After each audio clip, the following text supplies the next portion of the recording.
All right, let's get right into it. Today, we're going to look at a really wild theory that tries to connect the code of life itself, biology, with a beautiful and, well, pretty deep mathematical structure. And really, this is the central mystery, isn't it? Is the language that builds all of us just a random fluke of the universe?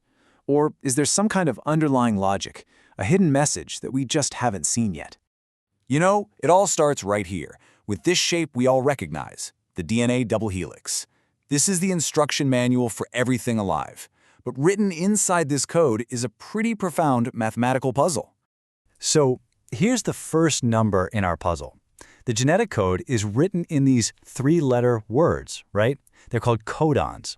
And since there are four possible letters, A, T, C, and G, there are exactly 64 possible combinations. 64!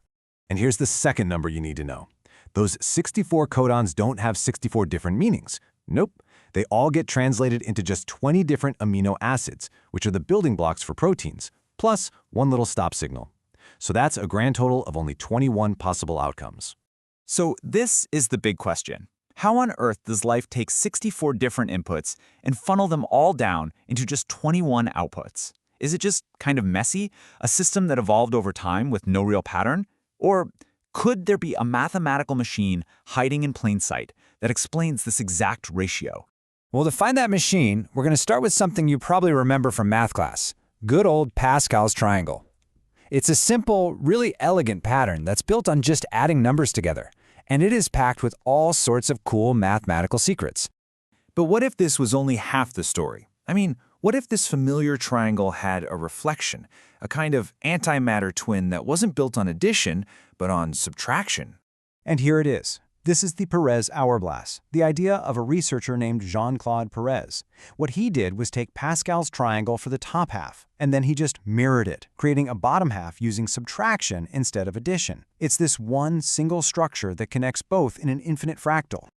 So you get this incredible duality. The top half, the matter hemisphere, is built with addition, and the rows add up to the powers of 2. But the bottom half, the antimatter hemisphere, is built with subtraction, and it creates this totally different kind of obscure pattern of numbers called the Lichtenberg sequence. Okay, so how does any of this connect back to DNA? Well, this is the exact moment where this weird math object suddenly smashes right into our biological mystery. Take a look at the sixth row of the top half. That's just classic Pascal's triangle. If you add up all the numbers in that single row, what do you get? You get exactly 64. The precise number of codons in the genetic code. Whoa. Okay, that's pretty wild. But what about our other number, 21?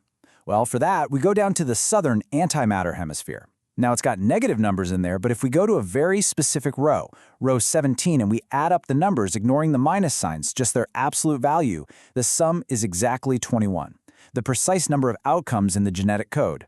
I mean, this is the core claim right here. The two numbers that define our entire genetic system, 64 and 21, just pop out of this one mathematical structure.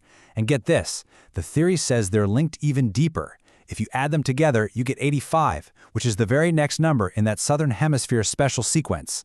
But this whole idea doesn't just stop at explaining that 64 to 21 thing. It actually proposes that this mathematical logic is like a blueprint for how biological information is organized on a much, much deeper level. The theory generates these two pattern signatures, one based on the DNA and the other on the proteins it makes. And when you apply them to human chromosome 17, the results are, well, they're pretty stunning. The patterns are almost perfect mirror images of each other, with a 99.93% correlation. It's like there's a unified master code running everything just under the surface. In fact, the theory suggests there's a whole stack of 6 nested information systems. It calls them the fractal codes of life. Now, the details are incredibly complex, but the main idea is that there's this multi-layered mathematical blueprint that organizes life all the way from the atom up to the chromosome. Okay, so that's biology, but the implications of this might go even further, like into the future of our own technology. The author of this theory, Jean-Claude Perez, he flat out claims that the same mathematical rules that might organize life could also be a blueprint for the next generation of quantum computers. So why would that be? Well, it's because the hourglass has this perfect, unbreakable symmetry between its top and bottom halves. That kind of stability is exactly what these super fragile quantum computers need to correct errors. Its fractal nature could be perfect for building quantum memories. We could, in theory, build quantum computers that actually mimic the way life stores and processes information. So, when you boil it all down, you've got this one mathematical object making two absolutely huge claims. First, it gives us a really elegant, non-random explanation for the genetic code, and second, it might just be the architecture we need for the entire future of computing.